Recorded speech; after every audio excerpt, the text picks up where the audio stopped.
Standard 9, Subject History, Lesson number 4, Economic Development. Introduction.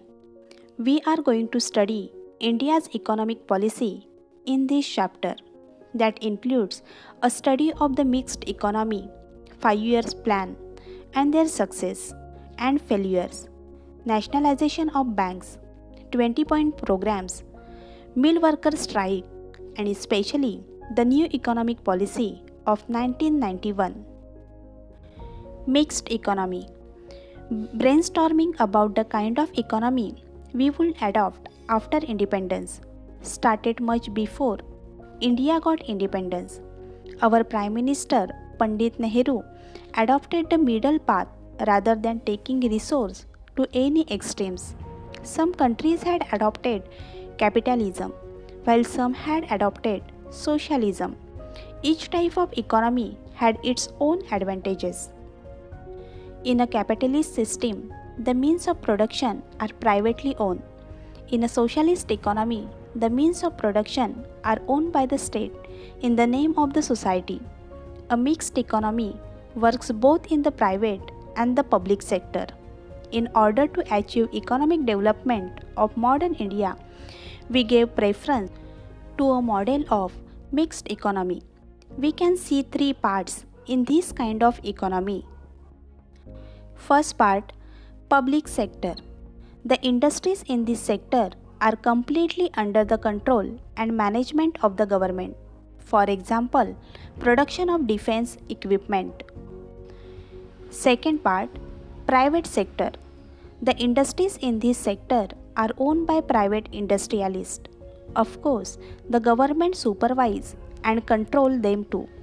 For example, consumer goods. Third part, joint sector.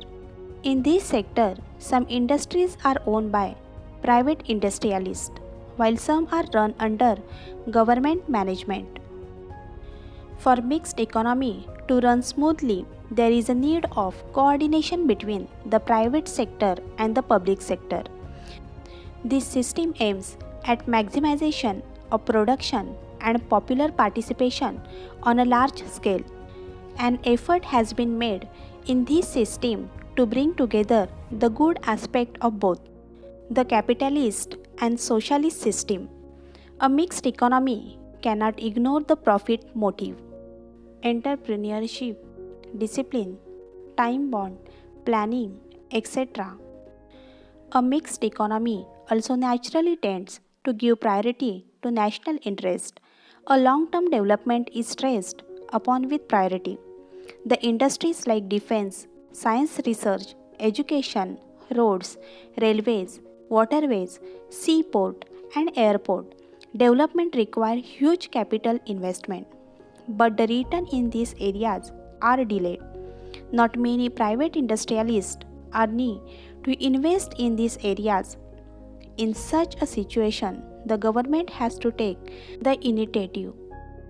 Thus, India adopted the mixed economy model and 5-year plans and started off on its path of development. The industrial policy of 1973 increased the speed of development. Priority was given in this policy to control the influence of heavy industries, industrial families, and foreign industries and remove the imbalance in the regional development. The government forced on the development of small-scale industries and cottage industry. Government also started paying more attention to the cooperative sector. 5-year plans. The colonial power had exploited India economically. The country faced severe problems like poverty, unemployment, population growth, low standards of living, low productivity of agriculture and industries, and backwardness in the field of knowledge, science and technology. Planning was essential to solve these problems. India established the Planning Commission in 1950 with Prime Minister Pandit Jawaharlal Nehru as its chairman. It formulated India's 5-year plans that included rural and agricultural development, balanced industrialization, provision for a minimum standard of living and economic development consistent with democratic ideals. It forces on people's participation and individual development in the formulation and implementation of the 5-year plans. Fundamental principle of planning. A general principle of planning is the proportionate distribution of the resources of a country and the appropriate use of the human sources to fulfill the needs of the people. Goals of plans. The general goals of the economic planning of India are as follows. First, increase in the national income. Second, bring about rapid industrialization by forcing on the basic industries. Third, bring about the increase in agriculture production so that the country becomes self-sufficient in food grain production. Fourth, use the human resource in the country optimally by making increasing employment opportunities available. Fifth, remove the inequality in earnings and wealth. Sixth, maintain stable prices of commodities. Seventh, bring the growth in population under control by family planning. 8. Improve the standards of living by eradicating poverty. 9th, develop social services. And 10. Make the economy self-sufficient. First 5-year plan 1951 to 1956. The expenditure in this plan was primarily on agriculture, social development, irrigation and flood control, sources of energy, rural and small industries, heavy industries and minerals, transport and communication, education and health. This plan consisted of measures to lay the foundation of planned economic development. Second 5-year plan 1956 to 1961. This plan had ambitious goals of industrialization. Iron and steel industries at Durgapur, Bhilai and Raurkela. Chemical fertilizers plant at Sindri. Rail engine factory at Chittaranjan. Factory of railway bogies at Perambur. Shipbuilding factory at Vishakhapatnam and other heavy industries were set up in the public sector. Huge dams like Bhakra Nangal, Damodar, etc. were built to make water available for agriculture. It led to increase in the national income. Third 5-year plan 1961 to 1966. This plan was aimed at bringing about a balance in industries and agriculture. The other goals of the plan included increase in national income, heavy industries, development in transport and mineral industry, alleviation of poverty, and to expand the opportunities for employment. After the third 5-year plan, 3 1-year plans were implemented 1966 to 1969. This was a period of intense famine due to the invasion by China and war with Pakistan. The government had to focus on defense rather than development related tasks. Also, the famine required the government to undertake measures to tackle the effects of famine. All these issues stressed the Indian economy greatly. Fourth 5-year plan 1969 to 1974. The intention behind setting the goals of this plan were that India should become self-reliant, government should develop the basic industries, increase the speed of economic development, and pay attention to establishing a socialist pattern of society. 14 major banks in the country were nationalist. This plan did not succeed as expected. The economy had to bear the burden of the Bangladesh war. The expenditure over the refugee had to be borne as well. The Indian economy suffered due to the pay raise of government and railway servants and the rise in the price of petrol in the international market. Fifth Five-Year Plan 1974 to 1979. This plan was designed with the goal of marketing India economically self-sufficient by alleviating poverty. The objectives of the fifth plan were as follows: increase the national income, make large-scale employment available, supply education, nutritious food and drinking water, to make facilities of medical treatment available in rural areas, to supply electricity and means of communication, implement social welfare scheme on wide scale, bring about the development of agriculture, increase the basic industries, purchase food grains and other life-sustaining goods by monopoly purchase and make them available to the poor at reasonable prices through a public distribution system. During the fifth plan, it was not possible to achieve the goals of removal of poverty and increase in employment. In the 1977 general election, the Congress party was defeated. The Janata Party came to power. The new government ended the fifth plan towards the end of March 1978 and started the rolling plan from April 1978, but it failed. In 1980, general elections were held for Lok Sabha. The Congress party came to power. The Congress government closed the system of the rolling plan and again started planning like before. Sixth Five-Year Plan 1980 to 1985.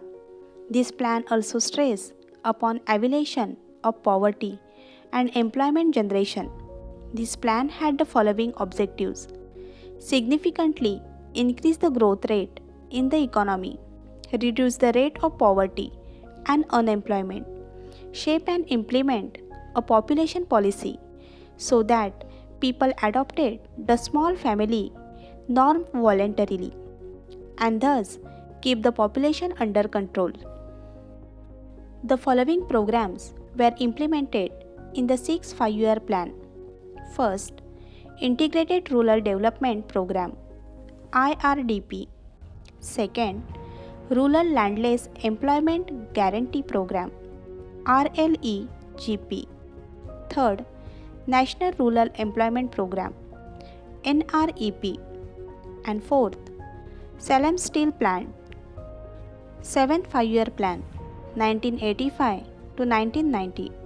This plan laid stress on food, employment and productivity. The objectives of the plan included development, modernization, self-reliance, social justice, improving the technique of production to achieve an yearly increase in national income of 5% and increase food grain production. The following programs were started in this plan. First, Jawahar Rozgar Yojana. Second, Indira Awas Yojana. Third, Scheme of 10 lakh wells. The seventh plan proved to be important from the point of view of employment generation. Eighth Five-Year Plan 1992 to 1997. This plan gave a lot of scope to the private sector. The plan had the following features: to maintain the rate of growth in national income at 6.5%, to control the growth of population, to encourage the program of family planning, to remove literacy by expansion of primary education. The following programs were started during this plan. First, Pradhan Mantri Rozgar Yojana. Second, Mahila Samriddhi Yojana. Third, Rashtriya Samajik Arthik Sahaya Yojana. Fourth, Midday Meal Scheme. Fifth, Indira Mahila Scheme. Sixth, Ganga Kalyan Scheme. During the 8th plan, the importance of the private sector grew. This plan is a reflection of the liberalization and free market policy adopted in 1991. 9th Five-Year Plan 1997 to 2002. This plan focused on agriculture and rural development.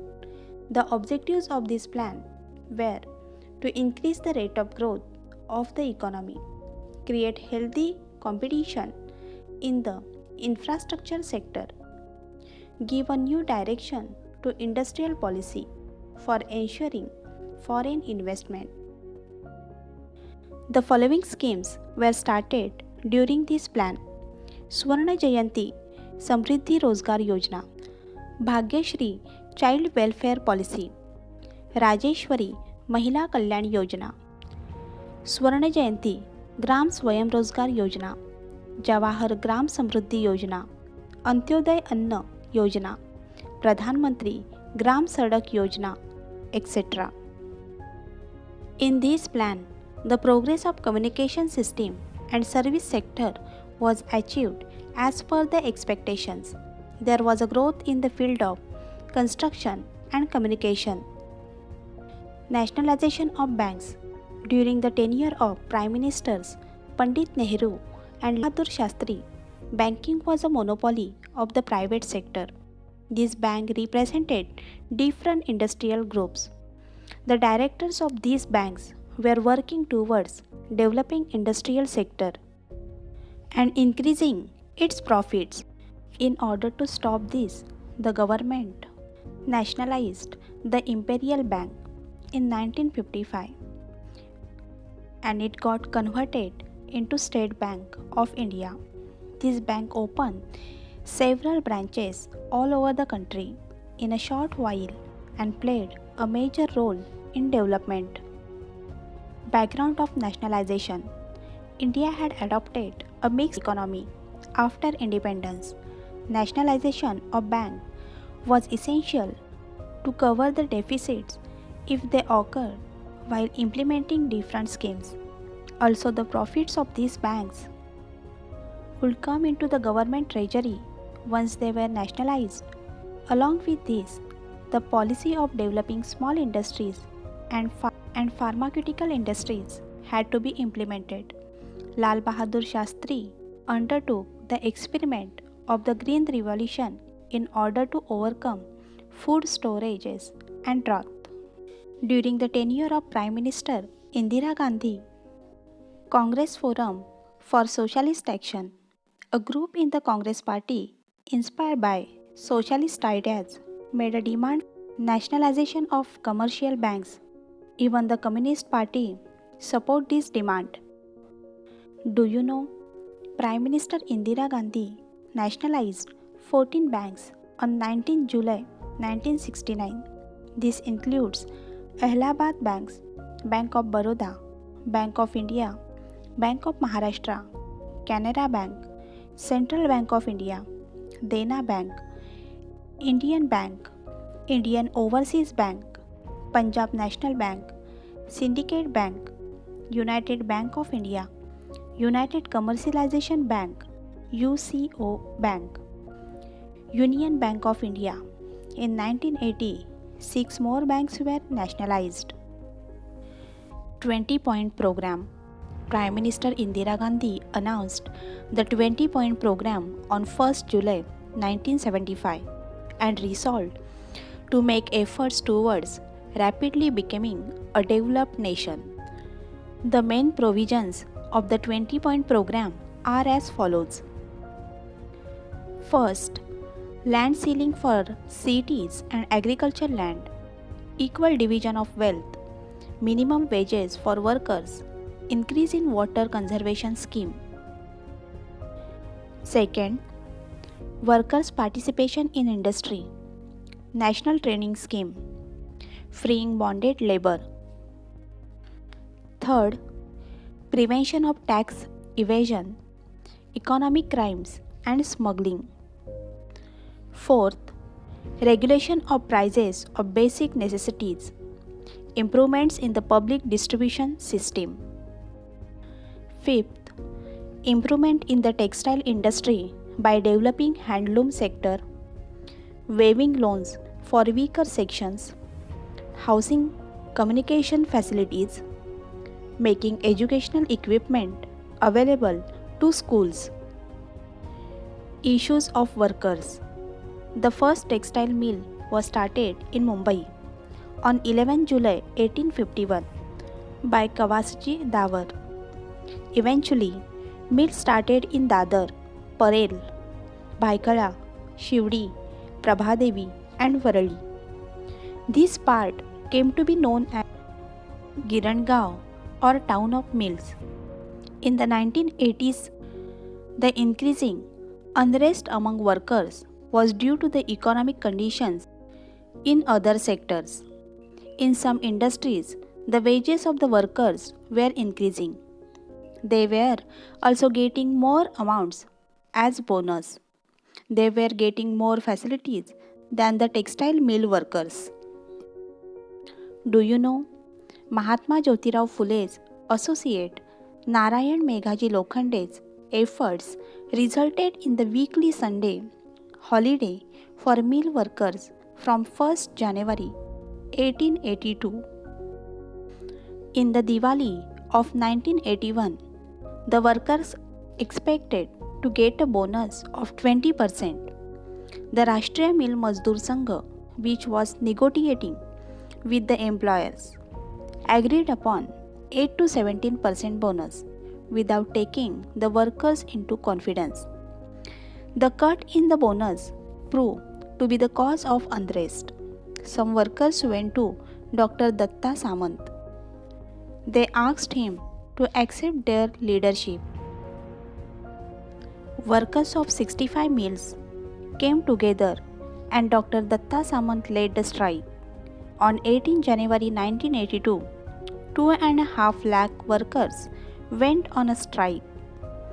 Girangaon mill stopped running, making it seem like Mumbai's heart stopped throbbing. Do you know?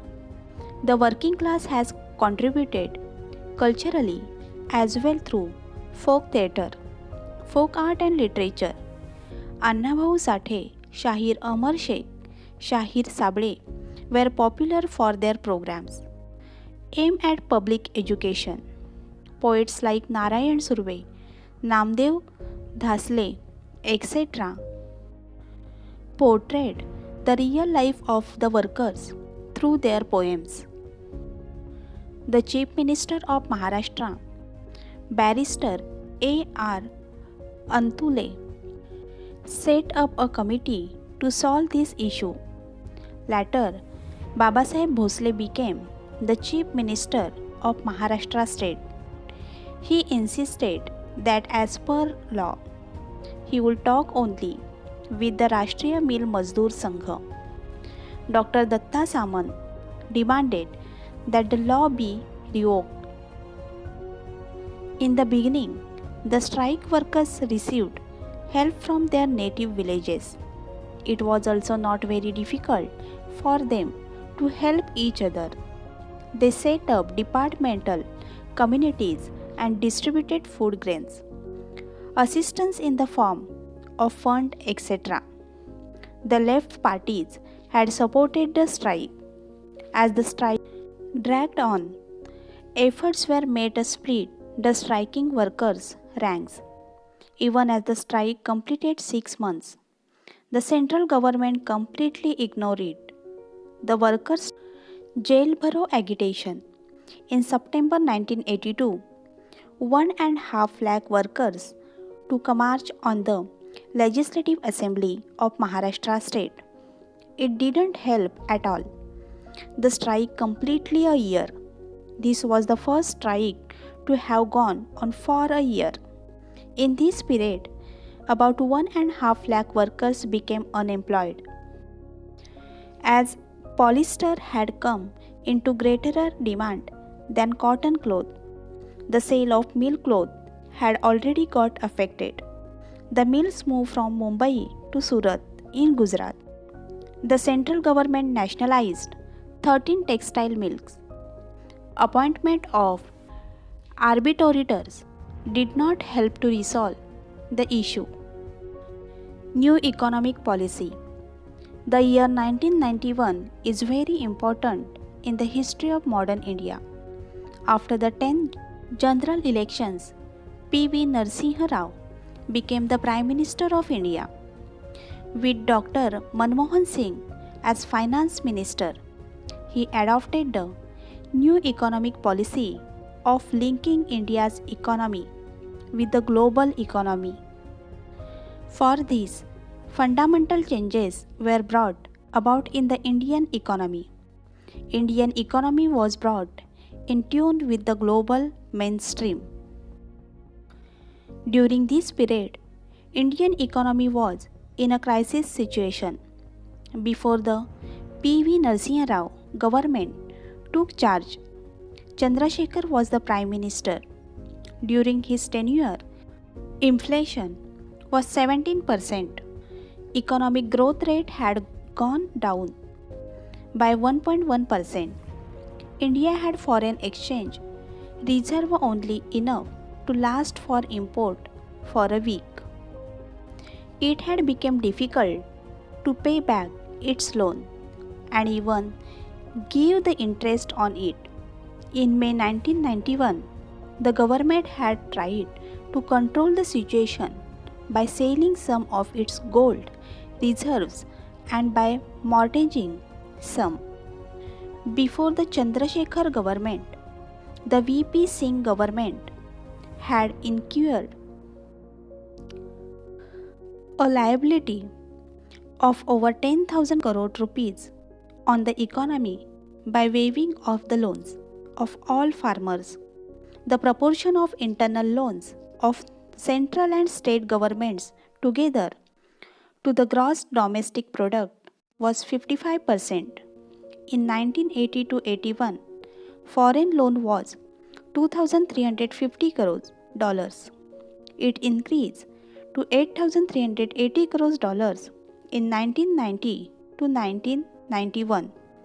At this time, India had foreign exchange reserves of only 10 crore dollars.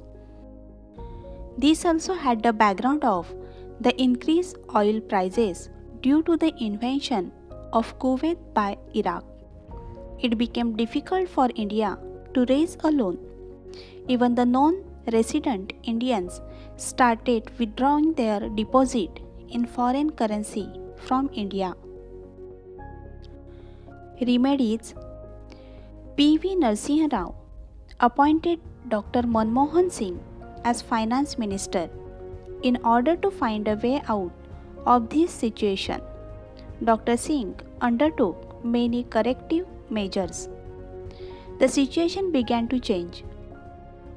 He removed the restriction on foreign investments. He restricted the license system to 18 industries.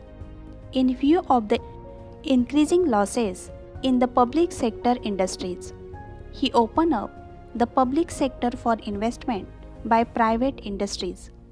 In order to bring the share market under control, he established the Securities and Exchange Board of India (SEBI) in 1992. National Stock Exchange was computerized. He gave priority to remove the specter of recession.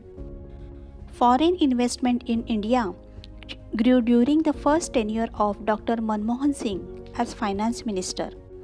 India could recover the gold mortgage with the Bank of England. The government got the support of the capitalist class as well as the middle class. As the government opened up the telecom sector, mobile phone services started all over the country. Dr. Manmohan Singh signed the agreement with the World Trade Organization and launched the policy of privatization, liberalization, and globalization. World Trade Organization. In 1995, India became a member of the World Trade Organization (WTO).